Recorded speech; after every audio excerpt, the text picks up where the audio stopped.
Shalom saudara yang dikasihi Tuhan Yesus Kristus. Selamat pagi, salam sejahtera untuk kita semuanya. Selamat datang kembali di Renungan Rohani pagi hari ini. Semoga saudara yang terkasih dalam keadaan sehat selalu, kiranya damai dan sukacita Roh Kudus melimpah di dalam hati dan pikiran saudara saat ini. Sebelum kita mulai renungan pagi ini, marilah kita bersama-sama berdoa. Tuhan Yesus, terima kasih sudah membangunkanku pagi hari ini. Terima kasih atas penyertaan dan perlindungan Tuhan. Semua karena karunia Tuhan aku dapat bangun dengan pagi hari ini. Aku menyerahkan seluruh aktivitasku hari ini ke dalam kuasa tangan Tuhan. Jauhkanku dari yang jahat, ya Tuhan. Tuhan Yesus, tolong lindungi dan berkati aktivitasku hari ini. Tolong berkati juga keluarga dan teman-temanku, Bapa Surgawi, oleh karya Roh Kudus. Tolonglah aku untuk menjauhi segala sesuatu yang melukai hati-Mu. Ampunilah segala dosa kami, ya Tuhan. Dalam nama Tuhan Yesus, aku sudah berdoa. Amin.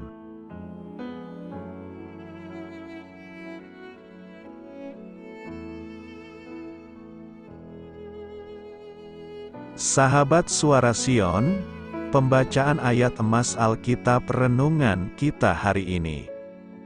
Nats pilihan kita adalah, tetapi makanan keras adalah untuk orang-orang yang memiliki indera yang terlatih untuk membedakan yang baik dari yang jahat. Tertulis dalam kitab Ibrani 5 ayat 14, bacaan kita terambil dari kitab Ibrani 5 ayat 11 sampai dengan ayat 14. Tentang hal itu banyak yang harus kami katakan, tetapi yang sukar untuk dijelaskan, karena kamu telah lamban dalam hal mendengarkan. Sebab sekalipun kamu ditinjau dari sudut waktu, sudah seharusnya menjadi pengajar, kamu masih perlu lagi diajarkan asas-asas pokok dari penyataan Allah, dan kamu masih memerlukan susu, bukan makanan keras. Sebab barang siapa masih memerlukan susu, ia tidak memahami ajaran tentang kebenaran, sebab ia adalah anak kecil. Tetapi makanan keras adalah untuk orang-orang dewasa, yang karena mempunyai panca indera yang terlatih untuk membedakan yang baik daripada yang jahat. Terambil dari kitab Ibrani 5 ayat 11 sampai dengan ayat 14. Inti dari ayat emas renungan kita adalah, pertumbuhan rohani memerlukan makanan keras. Dari firman Tuhan, mari kita mulai renungan kita. Judul renungan kita hari ini adalah, Ingatan yang Berkarat. Mari kita mulai kisah inspiratif, sumbangan Leonardo da Vinci bagi seni, ilmu pengetahuan, dan keahlian teknik menempatkannya sebagai salah seorang yang jenius dalam sejarah dunia. Entah ia sedang menggambar pesawat terbang atau melukis Mona Lisa, ingatannya hidup, tajam, penuh pengamatan, dan kreatif. Ia dipercaya membuat komentar berikut tentang mempertahankan ketajaman ingatan. Besi menjadi berkarat karena tidak dipakai. Air yang mandek akan kehilangan kemurniannya. Demikian juga tanpa kerja, daya ingatan seseorang akan melemah. Kita juga dapat mengalami kemandekan dalam hidup Kristiani kita. Inilah yang terjadi pada para penerima kitab Ibrani. Sang pengarang yang mendapat ilham dapat melihat gejala-gejalanya dan tahu bagaimana menyembuhkannya. Makanan keras adalah untuk orang-orang dewasa yang memiliki indera yang terlatih untuk membedakan yang baik dari yang jahat.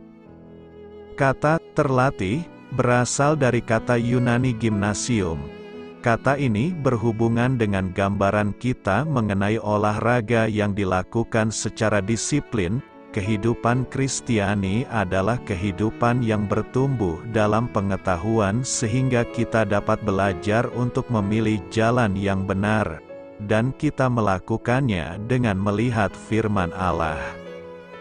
Bacalah Alkitab dengan semangat yang baru dan mintalah kepada Allah untuk memberikan berbagai pengertian yang baru mengenai hubungan Anda dengannya, dan juga dengan orang lain. Berusahalah untuk selalu mempertahankan kesehatan rohani Anda. Amin. Marilah kita renungkan di dalam hati kita.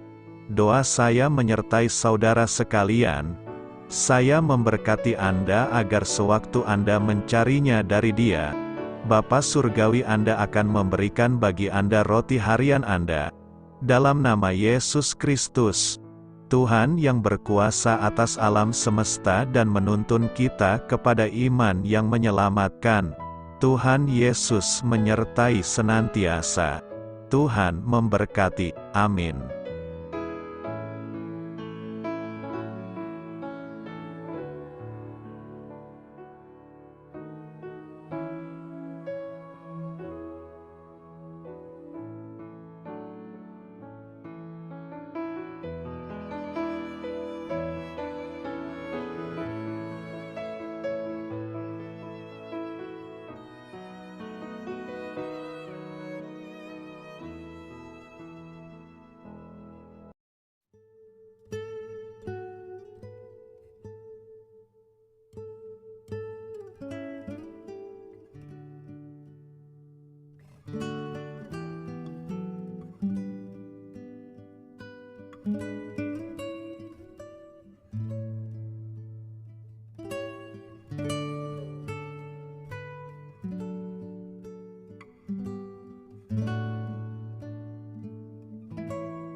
Marilah kita renungkan, sahabat pendengar, demikianlah renungan firman Tuhan di pagi hari ini. Semoga menjadi berkat di dalam hidup kita, dan sebelum kita memulai segala aktivitas kita pagi hari ini, marilah kita berdoa. Selamat pagi Bapa, malam hari telah berganti pagi, kehidupan baru telah Engkau berikan kembali bagi kami. Bapa Surgawi, tolonglah aku menyadari kebutuhan orang lain, supaya aku dapat membagikan apa yang telah Engkau berikan kepadaku. Pada saat aku membutuhkan, berilah aku keyakinan bahwa Engkau akan mencukupkanku, melalui orang-orang yang mengasihi-Mu. Bukan karena kami pantas atau layak, namun karena kasih karunia-Mu, kami boleh ada, sebagaimana kami ada di pagi hari ini. Terima kasih Tuhan, atas kesempatan baru yang telah Tuhan berikan kepada kami, untuk bisa memperbaiki diri agar kami bisa lebih layak di hadapan-Mu. Hari ini kami serahkan semua perkara dan kesulitan yang akan kami lalui ke dalam tangan-Mu. Biarkanlah kami bisa memuliakan-Mu dalam segala aktivitas yang akan kami lakukan. Amin. Biarlah firman Tuhan menjadi pengingat untuk kita semua, bahwa tuntunan dari Roh Kudus akan selalu memberi jalan keluar bagi setiap permasalahan hidup kita, dan memberi kedamaian di hati kita. Sampai jumpa di renungan pagi rohani Suara Sion berikutnya. Kiranya Tuhan selalu memberkati saudara semua hari ini. Amin. Shalom.